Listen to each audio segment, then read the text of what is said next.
Bismillahirrahmanirrahim. Assalamualaikum warahmatullahi wabarakatuh. Alhamdulillahirabbil alamin. Alladzi an'ama 'alaina bi ni'matil iman wal islam. Asyhadu an la ilaha illallah wa asyhadu anna Muhammadan abduhu wa rasuluh allazi la nabiyya ba'dah. Pertama-tama marilah kita bersyukur pada Allah Subhanahu wa taala dengan mengucapkan alhamdulillahirabbil alamin karena pada siang hari ini kita bisa berkumpul di ruang majelis guru SMP Muhammadiyah Arambah dalam rangka acara desiminasi atau penyebaran modul 1.4 budaya positif. Kedua kalinya berselawat kita kepada Nabi Muhammad SAW dengan ucapan Allahumma sholli ala Muhammad wa ala ali Muhammad. Yang saya hormati bapak-bapak dan ibu-ibu Majelis Guru SMP Muhammadiyah Arambah, pada kesempatan ini saya Sarwali Putra SPD, calon guru penggerak dengan 9 dari Kabupaten Bulung, akan mengadakan kegiatan desiminasi atau pengibasan modul 1.4 budaya positif. Sebelum kita mulai, kegiatan ini adalah sebuah kegiatan wajib yang akan dilaksanakan oleh setiap CGP yang mengikuti program pendidikan guru penggerak. Berarti ketika dia sudah terdaftar di CGP mengikuti pendidikan, maka cara desiminasi ini wajib dilaksanakan. Maka pada hari ini 20 Oktober 2023 saya akan menyampaikan pengibasan atau modul 1.4 budaya positif. Pada budaya positif ini ada 7 aspek yang akan kita laksanakan. Pertama, konsep inti budaya positif. Yang pertama ada perubahan paradigma baru. Yang kedua, disiplin positif. Yang ketiga, motivasi perilaku manusia. Yang keempat, kebutuhan dasar manusia. Yang kelima, posisi kontrol guru. Yang keenam, keyakinan kelas. Yang ketujuh, segitiga restitusi. Yang ketujuhnya ini adalah bentuk dari budaya positif yang ada di sekolah. Yang ketujuh-tujuhnya ini dalam kesempatan ini akan kita sampaikan dari perubahan paradigma baru sampai nanti yang terakhir ke segitiga restitusi. Baik, kita masuk yang pertama. Yang pertama, perubahan paradigma belajar. Perubahan paradigma pembelajaran ini merupakan pergeseran antara stimulus respon menjadi teori kontrol. Pembelajaran dirancang berdasarkan prinsip pembelajaran yang berpihak pada murid dan berdiferensiasi, sehingga setiap murid akan belajar sesuai dengan kebutuhan dari tahap perkembangannya untuk menjadi manusia yang bisa meraih keselamatan dan kebahagiaan yang setinggi-tingginya di masa depan nanti. Ini yang pertama di kegiatan budaya positif.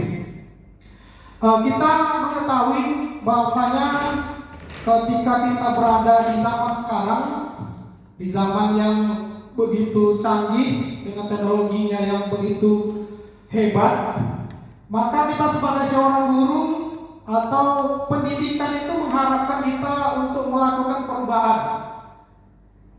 perubahan baik itu mengenai paradigma maupun perubahan-perubahan yang kita arahkan kepada peserta didik.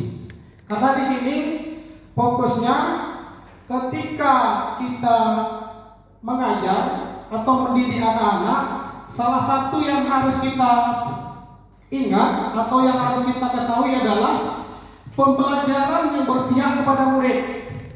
Ini yang digaung-gaungkan oleh program guru penggerak ini. Apa yang diharapkan oleh program guru penggerak ini?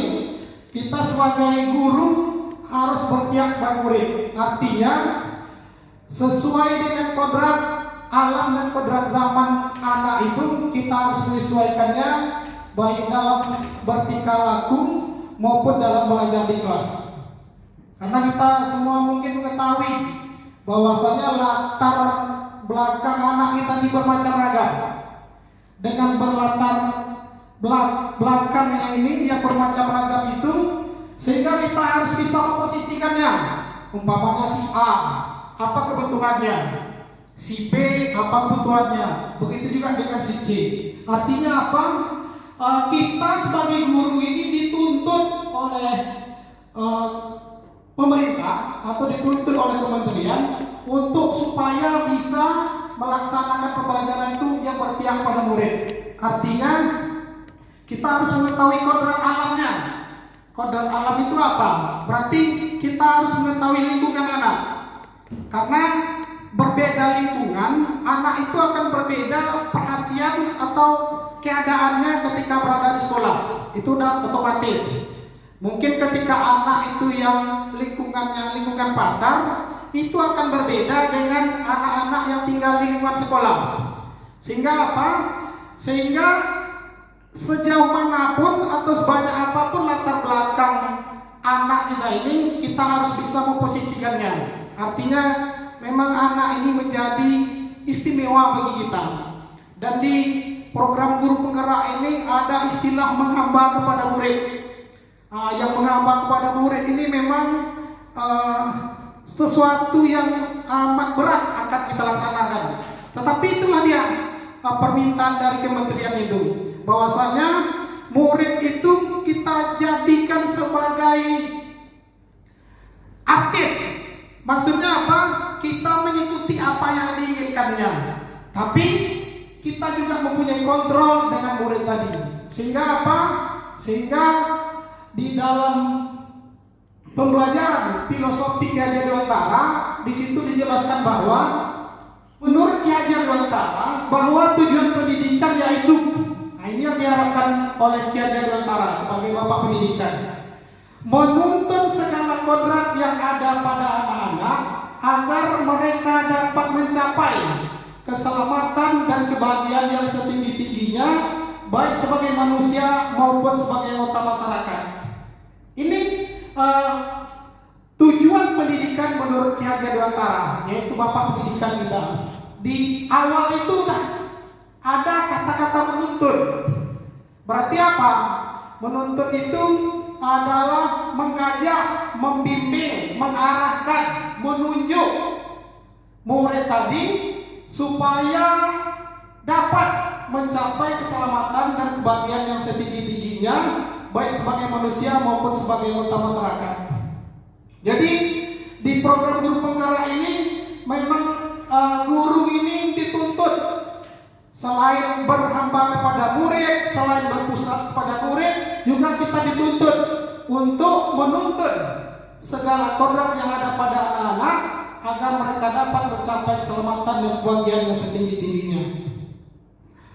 Oleh sebab itu, pendidik itu hanya dapat menuntun. Tadi itu yang sampaikan kontrol. Berarti oleh sebab itu, pendidik itu hanya dapat menuntun tumbuh atau hidupnya kekuatan kodrat yang ada pada anak-anak agar dapat memperbaiki lakunya, bukan dasarnya. Hidup dan tumbuh kekuatan kodrat anak. Berarti apa? Kita mengarahkan, menuntun, menunjuk anak supaya mereka berada di dalam jalan kebaikan. Sehingga apa?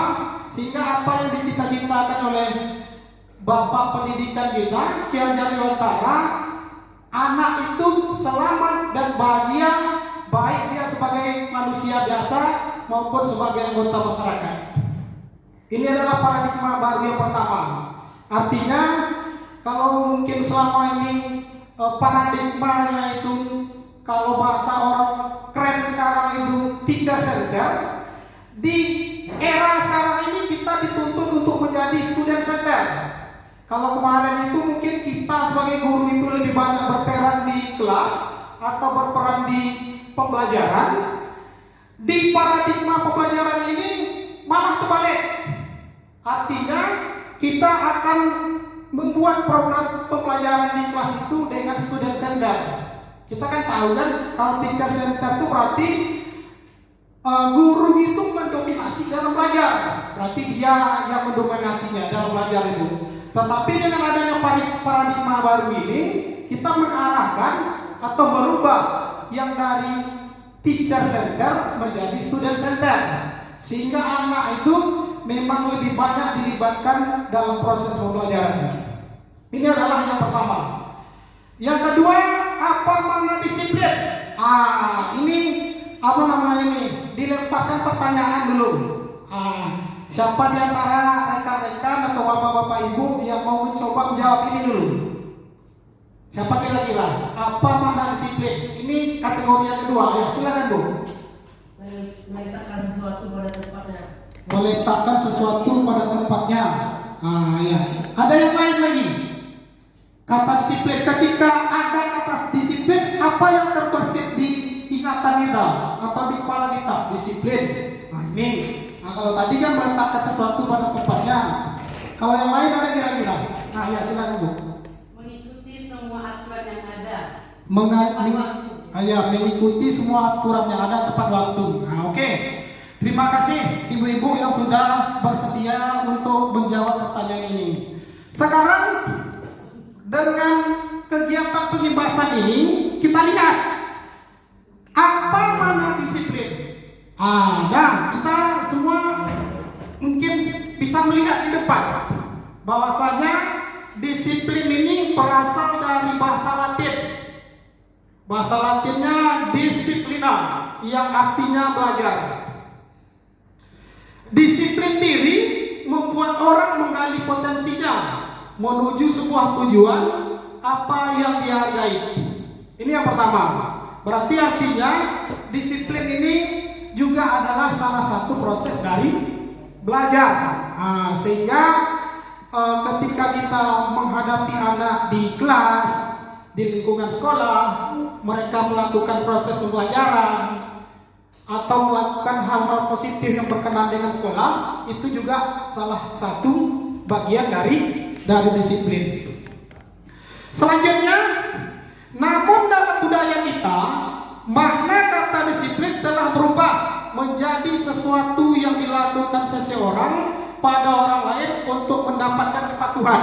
Kan itu yang kita pelajari atau yang kita ketahui sama-sama. Disiplin patuh, disiplin taat, disiplin taat aturan. Kan itu dia. Kecenderungan umum adalah menghubungkan kata disiplin dengan ketidaknyamanan, bukan dengan apa yang kita hargai atau pencapaian suatu tujuan mulia. Kan ini yang selama ini ada di pikiran kita. Apa artinya?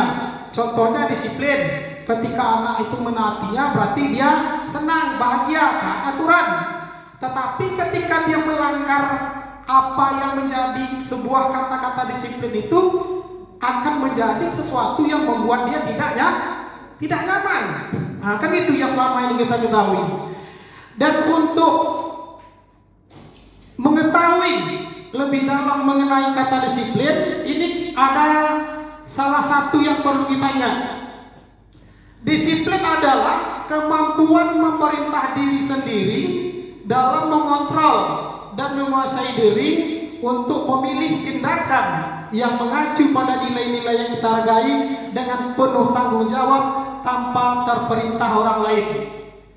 Jadi dengan penjelasan ini lebih humanis ya, lebih manusiawi dengan kata-kata disiplin tadi. Karena apa? Dengan penjelasan ini menuntut anak itu supaya bisa memerintahkan dirinya sendiri.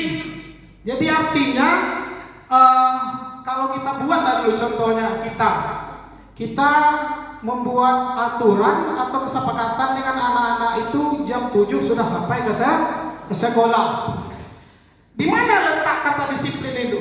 Yang pertama, siswa tadi itu sudah mampu memerintahkan dirinya sendiri. Seperti apa dia memerintahkan dirinya sendiri?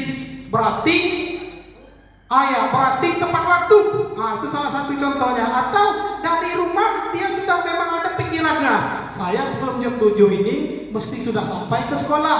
Karena salah satu disiplin atau hal-hal baik atau nilai-nilai kebajikan yang ada di sekolah itu datang sebelum jam 7. Berarti itu salah satu satunya dalam mengontrol dan menguasai diri untuk memilih tindakan yang mengacu pada nilai-nilai. Nah, itu yang kita katakan dengan nilai-nilai tadi. Berarti nilai-nilainya tadi salah satunya kita tadi sampaikan datang tepat waktu. Itu adalah nilai. Datang tepat waktu yang kita sepakati dengan anak-anak itu adalah sebuah nilai kebajikan. Jadi ketika anak tadi patuh, taat, dan bisa melaksanakan aturan-aturan itu dengan baik, dengan kontrol dia sendiri, maka kata disiplin tadi atau makna dari disiplin tadi sudah bisa dikuasai anak dengan baik.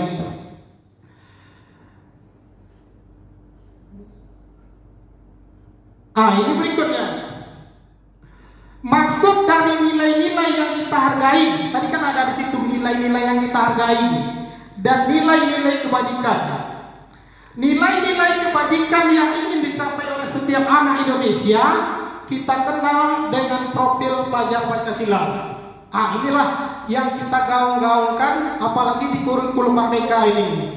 Kita dituntut untuk menjadikan anak ini sesuai dengan harapan seluruh anak Indonesia ini. Apa harapannya? Anak-anak yang kita didik itu bisa menerapkan atau melaksanakan yang namanya profil pelajar Pancasila. Poin yang pertama, beriman, bertakwa kepada Tuhan Yang Maha Esa dan berakhlak. Ini kalau di sekolah kita ini, di SMP Muhammadiyah ini sudah banyak nilai-nilai kebajikan yang mengarah kepada poin yang pertama ini, beriman, bertakwa kepada Tuhan Yang Maha Esa. Apa salah satu contohnya? Kita mempunyai kegiatan pembiasaan pagi.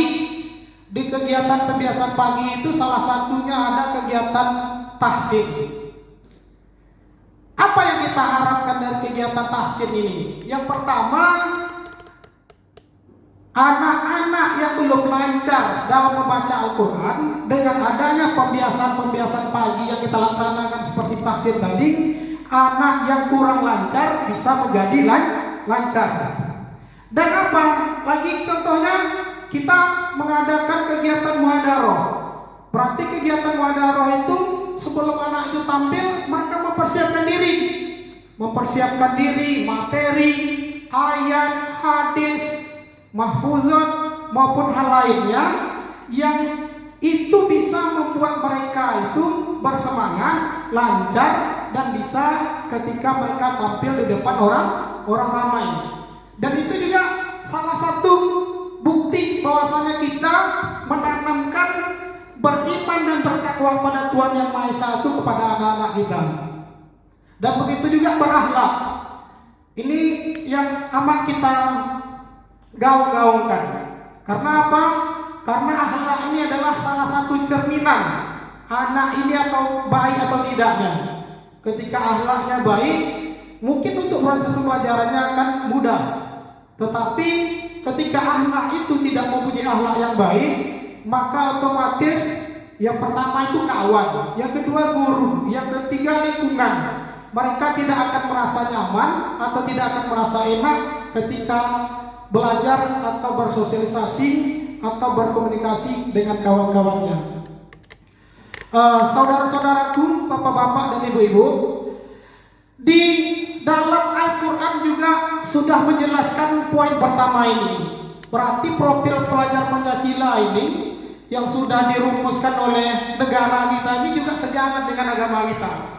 Apa yang sejalan dengan agama kita?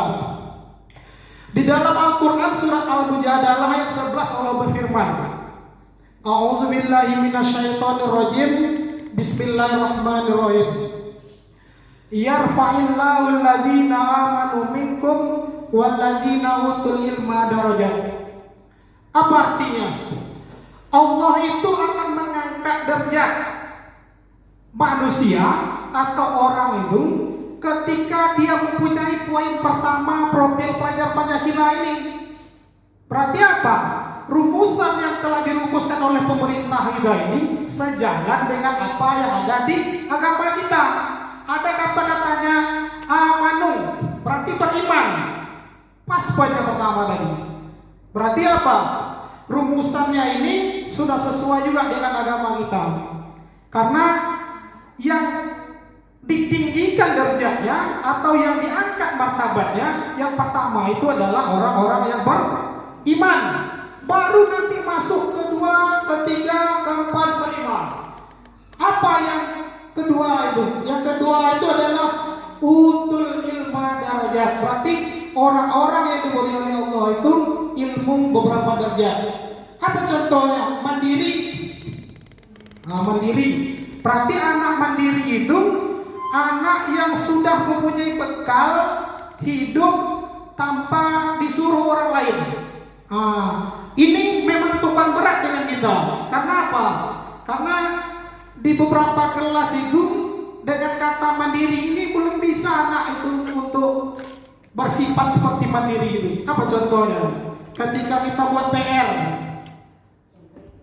mencontek, setelah itu tidak melaksanakannya, itu sudah salah satu itu sifat mandiri itu yang memang belum anak itu kuasai. Yang kedua, bernalar kritis. Bernalar kritis ini mungkin ada di antara anak-anak kita yang sudah sampai ke sana. Tapi untuk menumbuhkan sifat bernalar kritis ini memang membutuhkan ilmu, pengalaman, pengetahuan anak yang memang luar biasa. Karena apa? Karena di sifat bernalar kritis ini anak-anak sudah bisa memunculkan ide-ide baru, memunculkan gagasan-gagasan baru, memunculkan pikiran-pikiran yang baru, dan memunculkan pemikiran-pemikiran yang baru. Sehingga apa? Sehingga ketika anak itu bernalar kritis, dia bisa membuat ide yang brilian, membuat ide yang cemerlang, dan membuat ide yang luar biasa. Itu nilai-nilai kebajikan yang ada di profil pelajar Pancasila. Yang berikutnya, teori motivasi perilaku manusia. Ini adalah budaya positif yang perlu kita lestarikan, yang perlu kita terapkan, dan yang perlu kita budayakan. Apa maksudnya? Untuk menghindari ketidaknyamanan atau hukuman.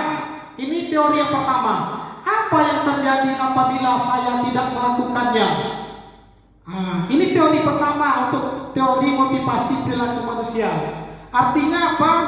Kalau teori yang pertama ini, anak patuh, anak mengikuti aturan, anak melaksanakan aturan itu karena ada hukuman atau ketidaknyamanan yang dia dapatkan ketika tidak melakukan aturan tadi. Berarti itu termasuk ke teori pertama. Berarti perilaku manusia ini bergerak, bekerja, belajar, atau patuh dengan aturan itu ketika ada hukuman atau mereka tidak merasa nyaman ketika dia melanggar itu. Kalau poin yang pertama itu adalah poin yang berasal dari eksternal, berarti ada yang dari luar. Apa yang dari luarnya? Yaitu hukuman atau ketidaknyamanan. Kita lihat yang kedua. Untuk mendapatkan imbalan dari orang lain atau institusi, apa yang akan saya dapatkan? Apa yang akan saya dapatkan apabila saya melakukannya? Berarti itu apa? Mendapatkan imbalan. Ada anak seperti ini, ada. Apa contohnya? Ketika kegiatan gotong royong, kita sampaikan pas waktu kegiatan itu, ini akan kita kerjakan. Nanti kalau sudah siap kita beli minuman. Itu anak itu akan lebih bersemangat itu. Akan tetapi untuk poin yang kedua itu juga masih termasuk ke dalam motivasi eksternal, motivasi yang datang dari luar. Yang motivasi pertama dengan motivasi yang kedua itu adalah motivasi negatif. Berarti nggak bagus. Apa yang nggak bagusnya?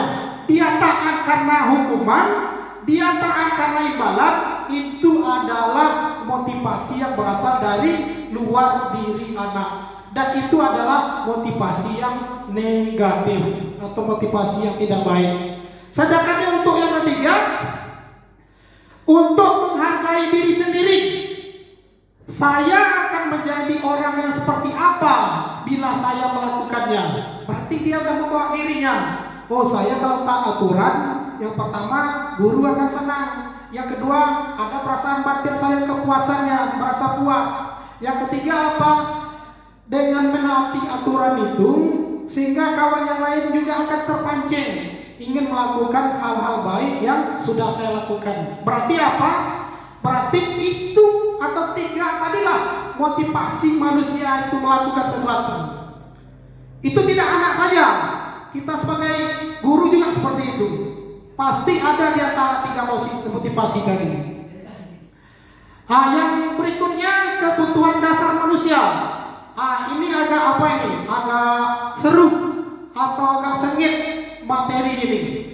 Kenapa? Karena ini butuh diskusi dengan siswa kita. Apa yang dimaksud oleh kebutuhan dasar manusia ini? Kebutuhan dasar manusia adalah segala sesuatu yang kita lakukan untuk mendapatkan apa yang kita inginkan. Berarti itu kebutuhan kita. Yang kita hubungkan adalah kebutuhan dasar murid. Karena sekarang kita berbicaranya levelnya level sekolah atau levelnya kelas. Berarti kita harus mengetahui kebutuhan dasar yang ada pada anak-anak kita. Kapan kita baru atau wajib mengetahui ini? Ketika anak kita melakukan ketidakdisiplinan atau indisiplinan. Berarti apa? Anak itu tidak disiplin, pasti akan ada 5 kebutuhan dasar yang tadi tidak terpenuhi. Kita lanjutkan. Seluruh tindakan yang kita lakukan memiliki tujuan tertentu, dan semua usaha terbaik yang kita lakukan adalah dalam rangka agar kebutuhan dasar kita terpenuhi dengan baik. Ini yang maksudnya. Karena nanti di poin ini akan ada kasus. Apa kasusnya? Kasusnya nanti kita lihat bersama-sama. Di kebutuhan mana anak itu kok bisa dia seperti ini? Di kebutuhan mana anak itu bisa seperti ini? Seperti kita ini kan ada Heris kan gitu dia kan. Di poin mananya atau kebutuhan mana Heris yang boleh terpenuhi? Ya. Ini dia 5 kebutuhan dasar manusia. Yang pertama bertahan hidup, yang kedua kasih sayang dan rasa diterima, yang ketiga penguasaan, yang keempat kebebasan, yang kelima kesenangan. Ini yang wajib kita ketahui ketika anak tadi melanggar disiplin sekolah. Ketika kita menemukan, menjumpai atau melihat langsung anak-anak itu tidak disiplin, berarti pasti ada di antara 5 kebutuhan dasar tadi yang terpenuhi atau yang belum terpenuhi atau yang dia inginkan. Yang pertama bertahan hidup. Ini yang bertahan hidup. Seseorang itu supaya bisa bertahan hidup ketika makanan, pakaian, tempat tinggal, keamanan, dan kesehatannya terpenuhi. Itu otomatis. Karena kita ini hidup ini butuh makan, hidup ini butuh pakaian, hidup ini butuh tempat tinggal, keamanan, dan kesehatan. Karena apalagi di zaman sekarang ini kita lihat banyak indisipliner itu atau ketidakdisiplinan itu disebabkan oleh ini. Disebabkan apa? Dia makanan tidak tercukupi, pakaian belum lengkap, tempat tinggal tidak ada, sehingga akan menjadi orang-orang yang berusaha untuk memenuhi kebutuhannya tadi. Salah satunya dengan cara indisipliner atau tidak sedisiplin, atau kata lainnya adalah melanggar aturan. Yang kedua, kasih sayang dan rasa diterima. Ini penting ini. Kenapa penting ini? Ketika kita melihat kasus atau menemukan kasus anak, ini mungkin ada juga salah satu penyebabnya. Dia itu tidak disiplin atau dia itu melanggar aturan. Yang pertama, rasa diterima. Apa rasa diterima ini? Umpamanya orang duduk berkelompok, ada 5 atau 6 orang. Ketika umpamanya si A ini mau masuk, sementara yang ada di kelompok itu 5 atau 6 orang tadi tidak menerima dengan bagus, maka itu juga menjadi salah satu penyebab ketidaknyamanan atau aturan itu dan dilanggar oleh anak tadi. Anak itu kita elus-elus padanya, kita rayu-rayu, kita ajak diskusi. Nah, sehingga apa? Sehingga kebutuhan kasih sayang dan rasa diterimanya itu bisa didapatkannya dari seorang guru. Yang berikutnya, berbagi kerjasama menjadi bagian dalam kelompok. Nah, itu yang disampaikan tadi contohnya. Ketika belajar berkelompok, ada seperti itu ada. Saya menemukan juga beberapa kelas. Apa yang disampaikan oleh kawan yang lain? Pak, kami tidak mau sekelompok dengan dia. Nah, itu sebenarnya apa namanya itu? Sebenarnya poin yang kedua itu kasih sayang dan rasa diterima anak tadi tidak terpenuhi dengan bagus. Nah, sehingga apa? Ketika dia melanggar aturan atau ketika dia tidak taat dengan aturan atau tidak disiplin, maka kita harus mengetahui di kebutuhan mana dia yang belum terpenuhi. Yang ketiga, penguasaan, harga diri, keinginan untuk dianggap, memimpin, berprestasi, diakui dan didengar. Ini poin yang ketiga, penguasaan. Berarti kebutuhan dasar manusia itu salah satunya adalah penguasaan. Apa yang di poin penguasaan itu? Keinginan untuk dianggap. Cobalah bayangkan ketika anak itu berada di dalam satu kelas, di dalam satu ruangan, dari sekian banyak anak yang ada di dalam itu, ada satu anak yang anak ini tidak dianggap dan tidak diterima oleh anggota lain yang ada di dalam kelas. Otomatis apa? Otomatis anak itu juga akan melanggar aturan-aturan yang ada. Yang berikutnya, kebebasan. Kebebasan itu poinnya yang pertama, mandiri, memiliki pilihan, mencoba hal baru, mampu mengendalikan arah dirinya. Ini anak-anak yang butuh kebebasan. Yang terakhir adalah kesenangan, bermain, humor, antusiasme, tertawa. Ini poin yang kelima, ini juga banyak. Ketika ditanya anak itu mengapa seperti itu, iseng-iseng aja Pak. Iseng-iseng itu apa? Iseng-iseng itu hanya mau mencari perhatian orang lain aja. Nah, ini contoh kasusnya. Nanti kita diskusi di kasus ini. Ibu Mala, wali kelas 71 SMP Muhammadiyah Rahbah, sedang bingung menghadapi ulah salah satu murid di kelasnya Ferry. Berarti Ferry ini murid dari kelas 71. Beberapa anak telah datang dan mengeluhkan Ferry yang seringkali meminta bekal makan siang mereka dengan paksa.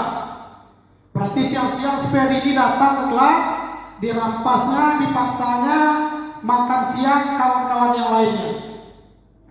Jika Anda menghadapi situasi seperti Ibu Mala, apa yang akan Anda lakukan? Menurut Anda, kira-kira apa alasan Ferry melakukan hal itu? Di sini yang tadi yang perlu kita diskusikan. Yang pertanyaan yang pertama itu, apa yang akan Anda lakukan? Berarti ini Bapak dan Ibu ini dianggap sebagai Ibu Mala yang menjadi wali kelas Ferry.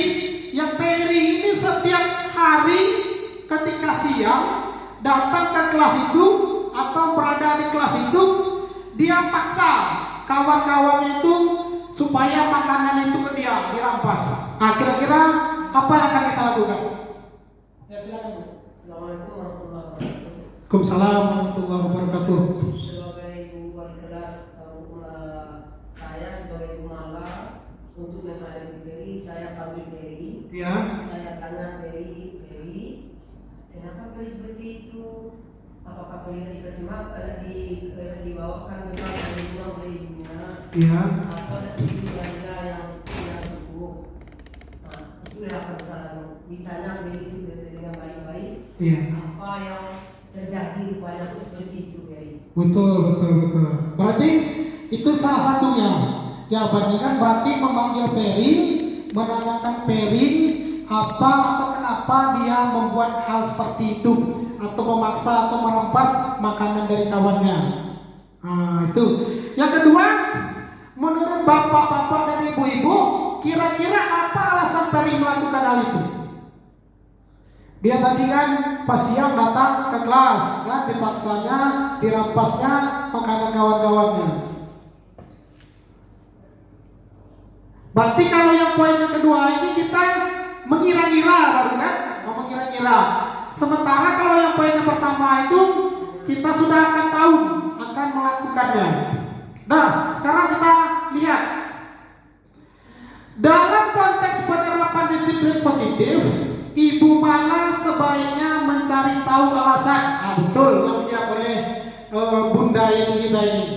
Ferry melakukan tindakan tersebut agar mengetahui kebutuhan mana yang sedang berusaha dipenuhi Ferry.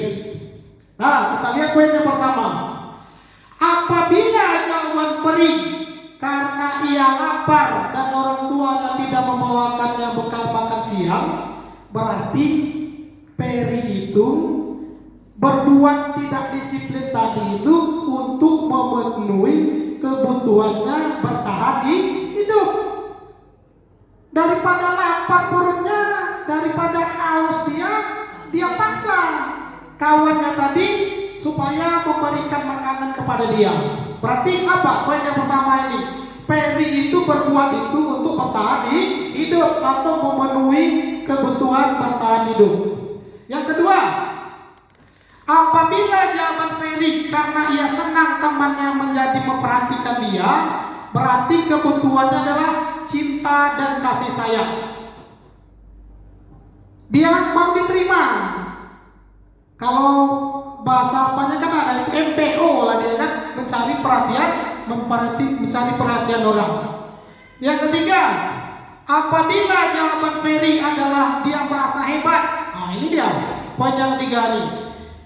Karena temannya jadi takut dan menuruti keinginannya. Nah, ini kebutuhannya. Kebutuhan apa kira-kira itu? Berarti di sini adalah dia mau menjadi penguasa, mau menjadi orang hebat. Nah, di situ ada juga kebutuhannya. Berarti dia puas dia kalau merampas, memaksa makanan kawannya itu harus dapat. Berarti kebutuhannya itu ada kebutuhan penguasaan atau pengakuan atas kemampuan. Hebat, dia itu hebat.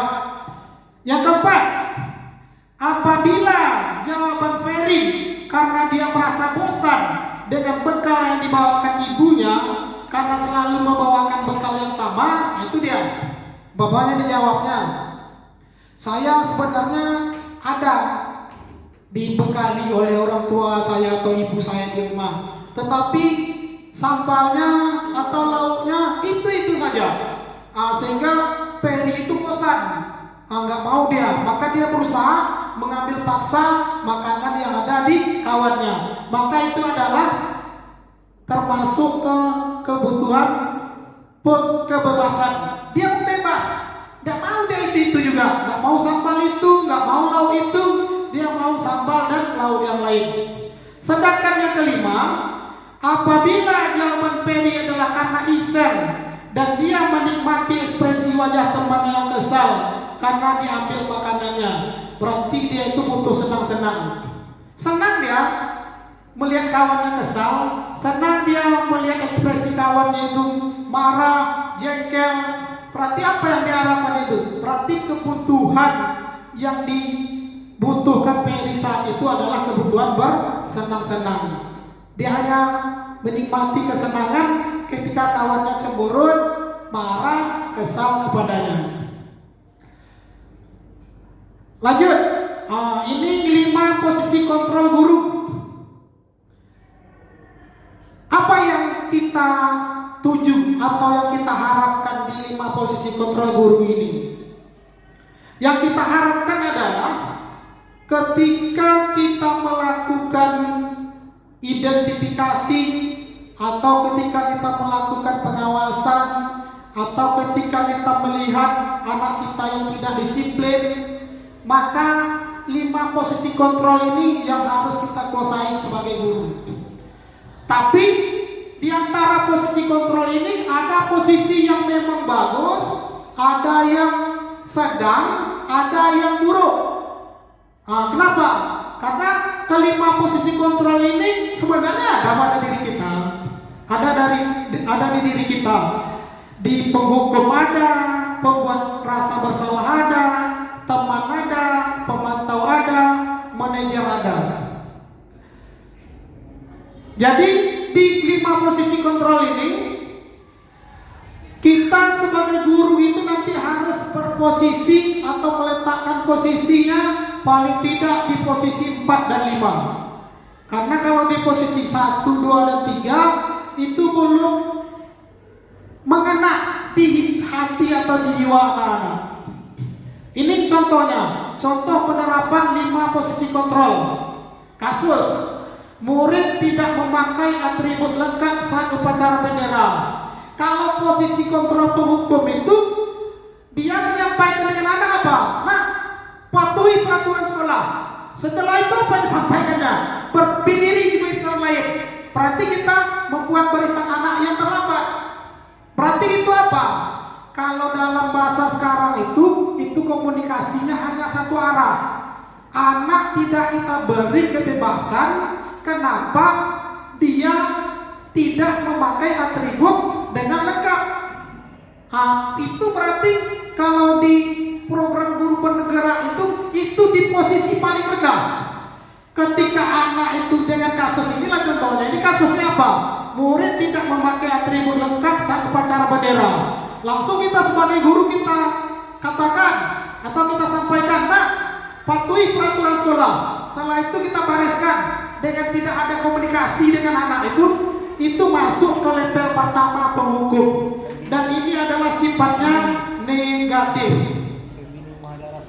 Yang kedua, pembuat rasa bersalah. Seperti apa posisi kontrol yang kedua ini? Itu kata-katanya. Berapa kali ibu bilang sama kamu?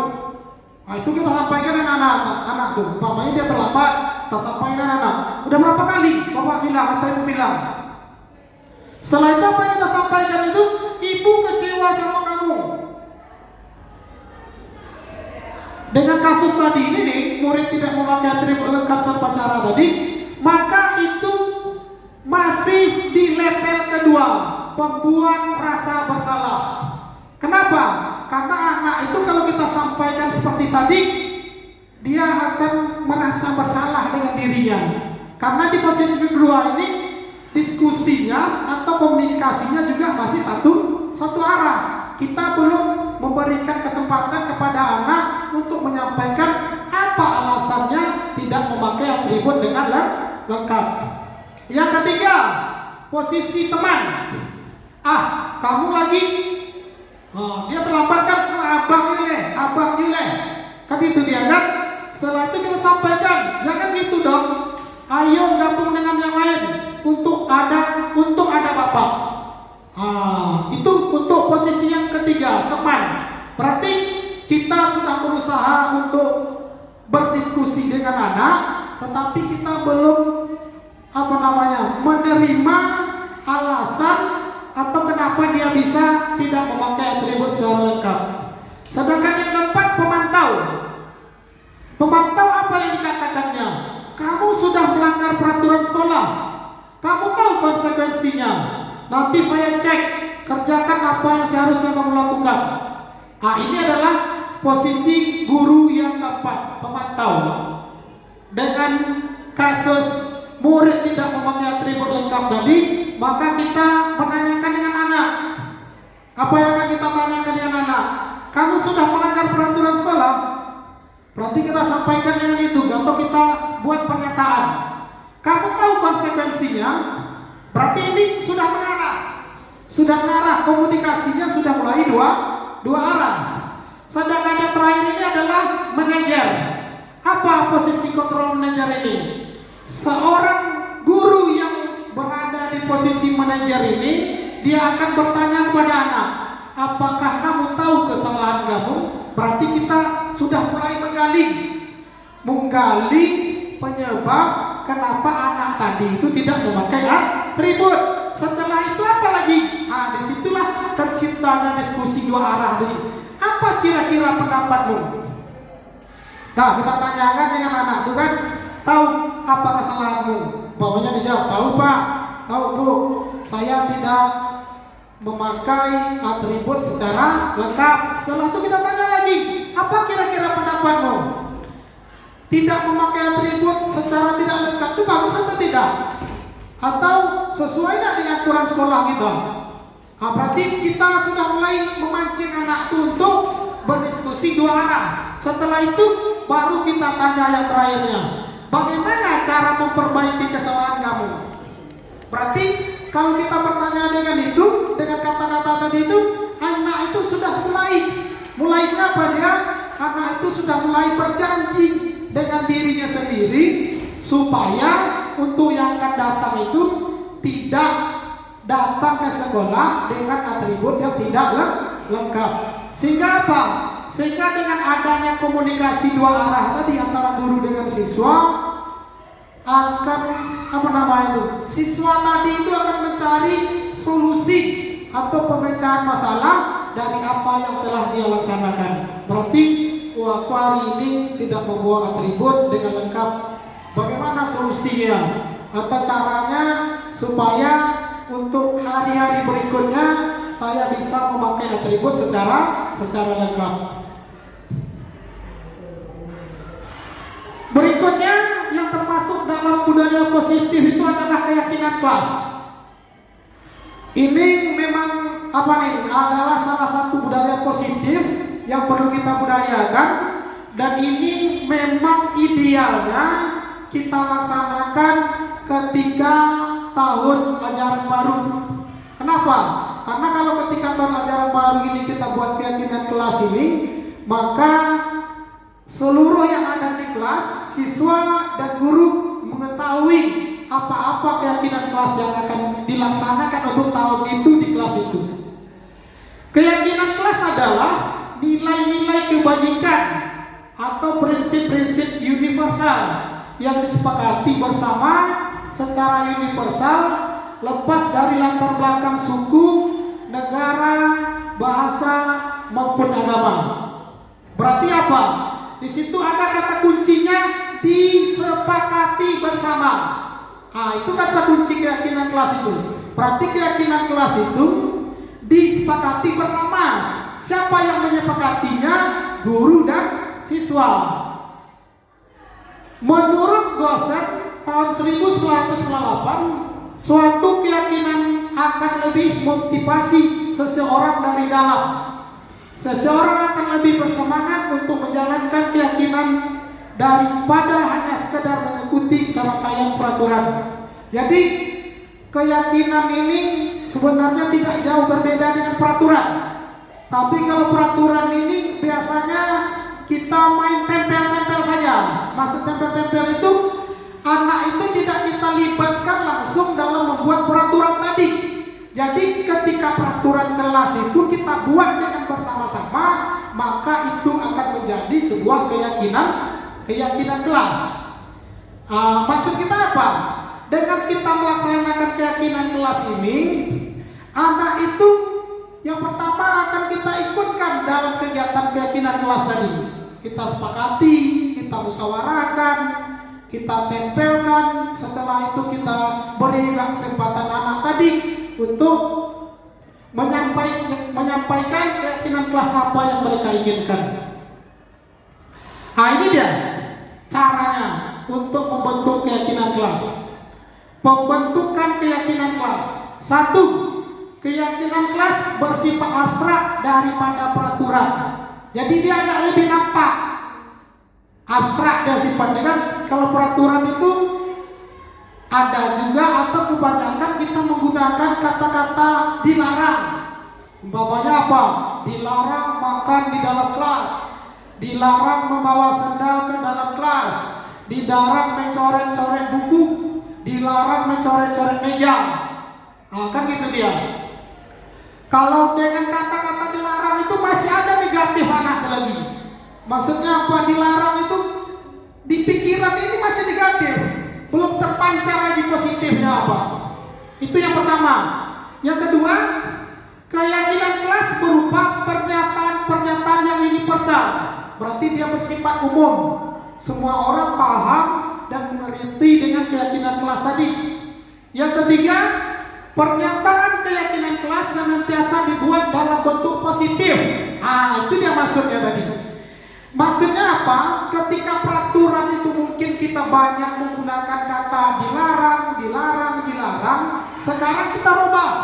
Seperti apa kita merubahnya? Kita buatlah sebuah contoh. Apa contohnya? Dilarang membuang sampah sembarangan. Itulah kita buat contohnya kan. Itu kan ada biasanya peraturan peraturan kelas. Dilarang membuang sampah sembarangan. Kalau kita buatkan menjadi keyakinan kelasnya apa? Jaga kebersihan kelas atau menjaga kebersihan sekolah. Tapi itu bukan kita saja yang menyampaikannya, tetapi kita mengikutkan anak menyampaikan keyakinan kelas apa yang diinginkannya. Sehingga apa? Sehingga ketika kita membuat keyakinan kelas tadi, guru itu mengarahkannya. Nah, bagaimana kalau kata-kata dilarang membuang sampah sembarangan ini kita tukar kata-katanya? Katanya dia dianggap, umpamanya si Budi, apa pendapat Bu Budi? Dilarang membuang sampah sembarangan. Kayak mana? Apa kata-katanya? Kita minta. Setelah itu umpamanya dari si Wati, kita tanya pula lagi. Jadi kata-kata negatif atau yang kata-kata dilarang tadi itu kita ganti dengan kata-kata yang positif. Sehingga sifatnya apa? Sifatnya seperti pernyataan. Kalau yang dilarang itu pernyataan apa kira-kira? Peraturan. Peraturan dia akan beda dengan pernyataan. Yang keempat, keyakinan kelas hendaknya tidak terlalu banyak. Itu dia tadi kan. Apa contohnya tadi? Dilarang membuang sampah sembarangan. Maka menjadi apa? Jaga kebersihan kelas dengan baik. Itu udah termasuk nanti. Apa contohnya yang termasuk itu? Tidak boleh melanggar aturan sekolah, tidak piket, harus piket. Itu juga sudah termasuk ke dalam menjaga kebersihan kelas dengan baik. Sehingga apa? Sehingga dengan satu kata kunci saja anak-anak itu bisa menerjemahkannya ke dalam banyak makna. Sehingga mudah diingat dan dipahami. Itu yang keempat. Yang kelima, semua warga kelas sebaiknya ikut berkontribusi dalam membuat kegiatan kelas lewat curah pendapat. Itu yang kita tanyakan dengan dia tadi kan. Apa yang diharapkannya atau apa yang diinginkannya. Ini yang berikutnya segitiga restitusi. Kita lanjutkan. Segitiga restitusi adalah proses menciptakan kondisi bagi murid untuk memperbaiki kesalahan mereka sehingga mereka bisa kembali pada kelompok mereka dengan karakter yang lebih kuat.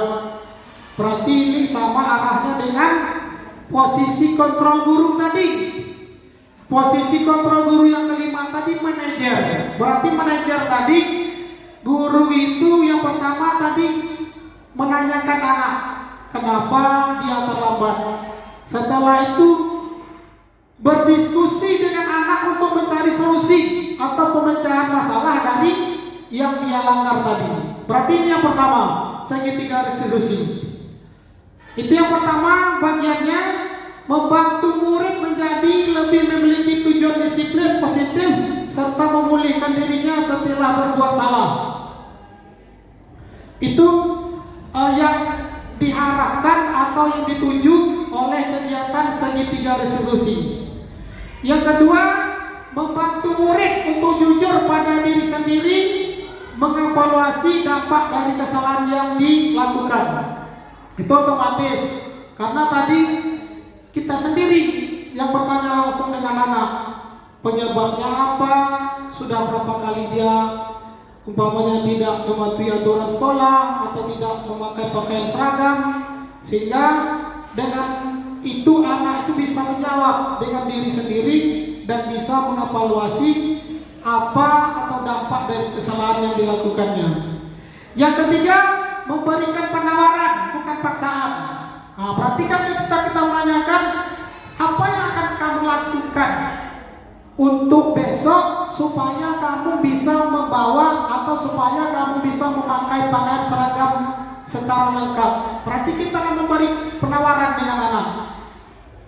Ada anak mungkin yang menjawabnya, saya mulai malam akan meletakkan atribut-atribut sekolah di dalam tas, contoh. Atau saya akan membawa atribut-atribut itu dan meninggalkannya di kelas supaya hari Senin atau hari yang dibutuhkan tidak tertinggal. Akan itu dia. Berarti kita memberi penawaran kepada anak.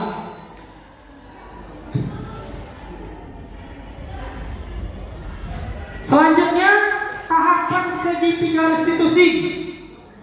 Yang pertama, menstabilkan identitas. Jadi di dalam segitiga restitusi ini adalah cara, upaya, kiat kita ketika anak melanggar aturan. Ketika anak melanggar aturan, apa yang mesti kita lakukan? Berarti yang pertama ini menstabilkan identitas. Apa poin dari menstabilkan identitas? Nah, berbuat salah itu tidak apa-apa. Berarti kita stabilkan dulu identitas anak-anak itu. Tidak langsung kita marahi, tidak langsung kita hukum. Yang kedua, tidak ada manusia yang sempurna. Berarti ini posisinya diskusi dua arah. Yang ketiga, saya juga pernah melakukan kesalahan seperti itu. Itu untuk menstabilkan identitas anak tadi ketika dia melakukan kesalahan. Berikutnya, bapak ibu tidak tertarik mencari siapa yang salah, tapi bapak atau ibu ingin mencari solusi dari permasalahan ini. Jadi anak itu ketika mungkin kita sampaikan seperti itu, dia agak tersadar lah dia ketika dia melakukan kesalahan. Sedangkan yang terakhir adalah kamu berhak merasa begitu. Itu tahapan yang pertama. Jadi ketika kita panggil untuk segitiga restitusi ini, kita menyampaikan yang tadi. Nah, berbuat salah itu biasa. Tidak ada manusia yang sempurna. Atau bapak sebenarnya pernah juga seperti itu. Umpamanya datang terlambat kan, bapak waktu sekolah pernah juga datang terlambat. Jadi merubah pikiran anak tadi. Karena anak tadi ketika kita panggil dia melanggar atau tidak mentaati aturan itu akan shock dia. Apalagi umpamanya kasus besar. Kalau kasus besar kita panggil anak itu langsung, itu pasti di dalam hatinya, wih bapak ini mau mengapa, ibu ini mau mengapa. Jadi dengan segitiga restitusi yang pertama tadi kita stabilkan identitas anak, sudah kita stabilkan, maka otomatis diskusinya nanti akan berjalan dengan baik. Untuk yang kedua, validasi tindakan yang salah. Ini ada beberapa kalimat untuk validasi tindakan yang salah. Apa yang pertama? Padahal kamu bisa melakukan hal yang lebih buruk dari ini ya. Maksudnya apa? Kita mengarahkan anak tadi supaya dia mengakui bahasanya kalau salahnya betul. Jangan kita langsung sebut, kamu ini parah. Apakah nanti tidak akan keluar lagi dari anak itu? Kamu ini memang luar biasa. Yang kamu lakukan itu memang gak pantas kamu lakukan. Sehingga anak tadi tidak akan muncul lagi diskusi dua arahnya. Itu yang pertama. Yang kedua, kamu pasti punya alasan mengapa melakukan hal itu. Ini kan udah berarti kita sudah membawanya untuk menyelesaikan masalah yang dihadapi. Yang ketiga, kamu patut bangga pada dirimu sendiri karena kamu telah melindungi sesuatu yang paling penting buatmu. Contohnya berkelahi dia kan. Maka untuk memvalidasi kesalahannya tadi itu kita sampaikan itu. Kamu patut bangga, hebat kamu. Tadi umpamanya tidak kamu kelahi atau tidak kamu tinju, umpamanya si anu itu tadi, mungkin kamu atau diri kamu tidak akan selamat. Mungkin tas kamu akan rusak, mungkin tupperware kamu akan pecah. memvalidasi kesalahannya. Sedangkan yang ketiga, menanyakan keyakinan. Setelah kita stabilkan identitasnya, setelah kita validasi kesalahannya, maka tahap yang ketiga ini adalah menanyakan keyakinan. Seperti apa kita menanyakan keyakinan? Apa yang kita percayai sebagai keyakinan kelas? Nah, kan ada di keyakinan kelas itu berarti dilarang berkelahi. Berarti apa itu? Kalimat positifnya menghargai sesama. Berarti menghargai sesama. Berarti kita tanyakan dengan dia, dengan anak tadi, keyakinan apa yang kita percaya sebagai keyakinan kelas? Kalau kelahi ini ada enggak termasuk dalam keyakinan kelas kita? Oh, ada, Pak. Apalagi yang ada di menanyakan keyakinan, apa nilai-nilai umum yang kita telah sepakati? Apalagi apa bayangan kita tentang kelas kita yang ideal? Contoh kebersihan, kalau kelas yang ideal itu seperti apa? Berarti salah satunya adalah kelas itu jauh atau tidak ada sampah-sampah yang berserakan. Sehingga apa? Sehingga kelas itu akan menjadi ideal. Yang terakhir, ini yang terakhir yang memancing anak itu memecahkan masalahnya dengan sendiri. Kamu mau jadi orang seperti apa? Kamu mau menjadi orang seperti apa? Sehingga anak itu akan akan mengetahui solusi dari apa yang telah dia laksanakan. Yang terakhir sampai kita berjumpa lagi. Itu dia. Jadi sebelum kita akhiri, kalau ada yang mau didiskusikan atau yang ditanyakan, diberi kesempatan.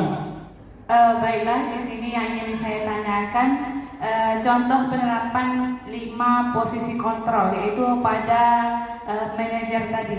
Di situ dijelaskan bahwa kita itu bertanya terlebih dahulu atau ada interaksi dua arah antara guru dan siswa. Apakah pada kegiatan yang dilakukan seperti yang manajer ini nanti akan ada hukuman juga, Pak? Atau penghukum? Terima kasih. Baik, terima kasih kepada Bu Rosmianti yang sudah berkenan atau bersedia untuk bertanya.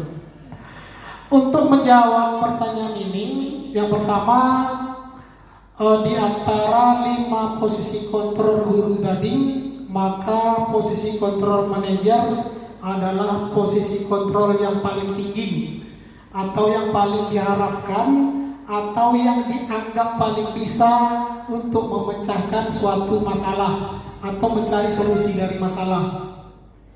Kenapa? Karena di posisi manajer ini tadi kita sudah sampaikan bahwasanya kita melakukan diskusinya dua arah. Kita bertanya dengan anak, setelah itu anak menjawab, setelah itu yang terakhir tadi adalah kita menanyakan dengan anak apa yang akan dia kerjakan untuk memecahkan atau mencari solusi dari permasalahannya. Jadi artinya apa? Di posisi manajer ini guru tidak memberikan hukuman. Dia tidak memberikan hukuman, tetapi guru itu dengan anak itu menyepakati atau menyetujui solusi dari masalah yang telah dibuat anak-anak tadi. Berarti artinya apa? Anak itu sepertinya berjanji dengan gurunya tadi tidak akan membuatkan atau tidak akan melaksanakan kesalahan yang sama. Karena apa? Karena di posisi manajer ini ada satu tindakan yang disampaikan oleh guru. Apa yang mesti Anda kerjakan? Umpamanya tidak memakai atribut. Apa yang akan kamu kerjakan atau yang akan kamu lakukan, yang akan kamu usahakan supaya kamu tidak mengulangi ini. Berarti kamu memakai atribut secara lengkap. Berarti kita seperti membuat sebuah penawaran dengan anak-anak tadi.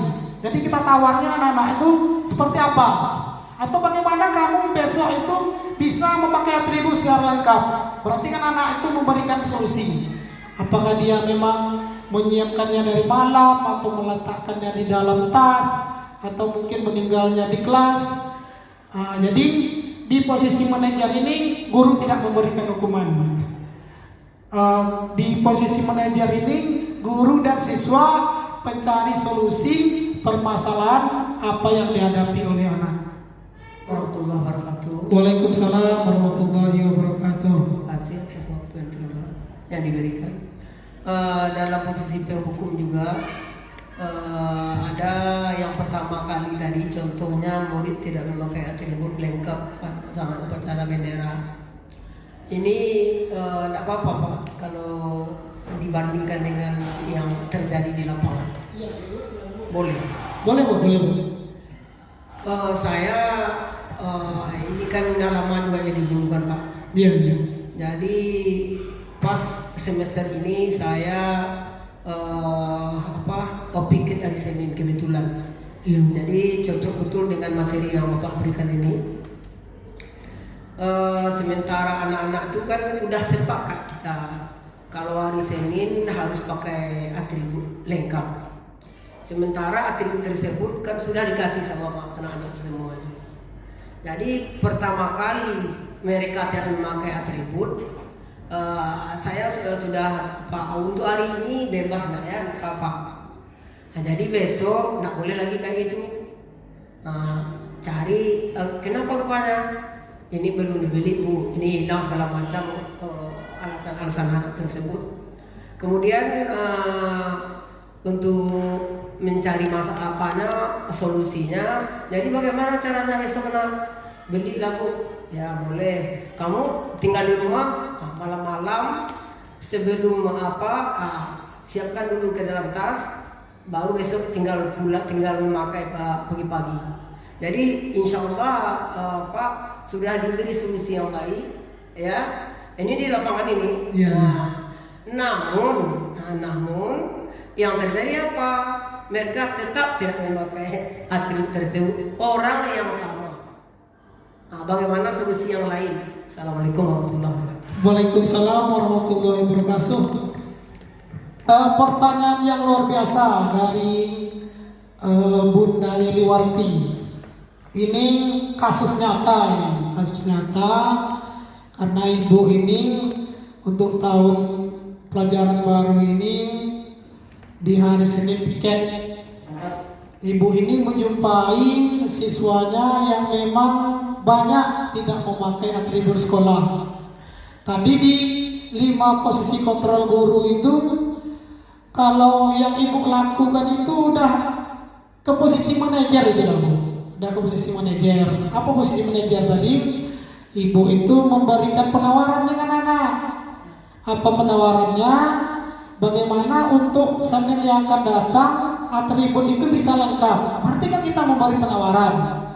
Yang akan ditanya, yang menjadi pertanyaan ibu ini, setelah melakukan posisi kontrol manajer tadi, anak itu belum sepenuhnya berubah. Nah, kan itu dia kan, belum sepenuhnya berubah. Jadi begini Bu, kalau untuk perubahan ini memang sistemnya tidak drastis atau otomatis kan, tapi bukan posisi manajer ini juga bisa dibuatkan ke semua kesalahan anak. Karena di antara beberapa pelanggaran yang dilakukan anak itu, ada juga yang anak itu cara menghadapinya di posisi penghukum, ada juga di posisi pembuat merasa bersalah, ada juga umpamanya di posisi teman atau di posisi pemantau atau posisi manajer yang tadi, yang terakhir tadi. Tapi itu hanya kiat atau cara kita untuk menghadapi anak. Ujung-ujungnya nanti kita di posisi manajer itu juga. Maksudnya gini Bu, ketika mungkin ibu anak itu tadi itu tidak disiplin, tidak memakai atribut secara lengkap, mungkin kita suruh dia berbaris, itu mungkin boleh. Maksud boleh itu untuk memberikan aturan yang pertama, tetapi setelah itu baru nanti kita diskusinya dengan anak itu berdiskusi dengan dua arah, seperti yang pemantau atau manajer tadi. Sehingga apa? Sehingga anak tadi itu, oh ibu tuh rupanya marah atau rupanya tidak senang kita tidak memakai atribut secara lengkap. Itu kan udah mulai dia. Berarti kita tadi itu di posisi penghukum atau pembuat merasa bersalah. Jadi anak itu merasa diri, tapi jangan kita biarkan lama. Nah, setelah itu nanti baru kita bawa lagi berdiskusi. Kenapa tidak mau ke tribun? Bagaimana kamu besok supaya bisa lengkap? Nah kan itu. Berarti Bu, posisi ibu itu tadi mungkin udah lengkap itu. Di posisi ininya ada, yang terakhirnya di posisi manajer. Tapi kalau untuk instannya Bu, kita tidak bisa pastikan bisa instan. Itu mengarah dia kan, itu dia kan untuk ya usaha itu apa namanya, berangsur-angsur indisipliner tadi atau tidak disiplin anak itu akan berubah dengan selalunya kita melakukan hal yang tadi. Ada kira-kira yang lain? Silakan Bu Alam.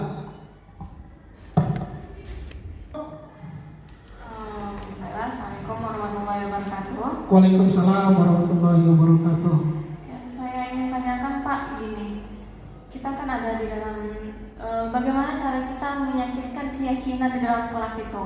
Kan ini tentang keyakinan kan? Betul. Gimana cara kita meyakinkan keyakinan di dalam kelas? Betul. Terima kasih.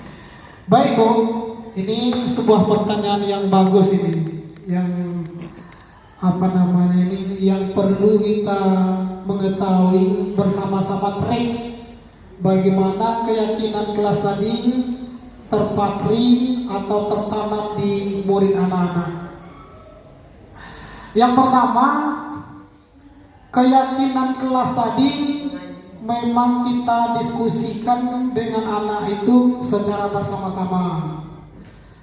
Ini kalau yang lebih cocoknya ini memang wali kelas lah dia, wali kelas. Kalau mata pelajaran memang bisa juga, tetapi tidak menjadi keyakinan kelas, tapi mungkin menjadi keyakinan untuk mata pelajaran dia atau selama dia masuk. Jadi cara yang pertama, kita mengikutkan seluruh anak tadi itu untuk membuat keyakinan kelas ini dengan baik. Tapi ada tapinya, mungkin tadi terlupa. Untuk membuat keyakinan kelas ini kita berawal dari peraturan dulu. Berawal dari peraturan, berarti ibu secara otomatis membuat peraturan dulu. Membuat peraturan kelas yang ibu bacakan atau yang ibu diskusikan dengan kawan-kawan, dengan murid-murid atau siswi-siswi yang ada di dalam kelas. Berarti apa contohnya? Nah, ini ibu ada membuat peraturan kelas. Salah satu peraturan kelasnya dilarang membawa sendal ke dalam kelas. Kira-kira anak-anak ibu semuanya setuju nggak dengan peraturan ini? Nah, berarti kita berikan dulu anak-anak ini apa namanya, kesepakatan. Nah, karena nanti keyakinan kelas ini awalnya dari kesepakatan kelas. Keyakinan kelas ini awalnya dari kesepakatan kelas. Berarti apa? Berarti kita tanya dengan anak, sepakat kita buat aturannya tidak boleh membawa sandal ke kelas. Bapaknya sepakat. Maka anak-anak tadi mengatakan sepakat dengan peraturan tadi. Nah, bagaimana kalau kata-kata dilarang membawa sandal di dalam kelas ini supaya kalian mudah mengingatnya?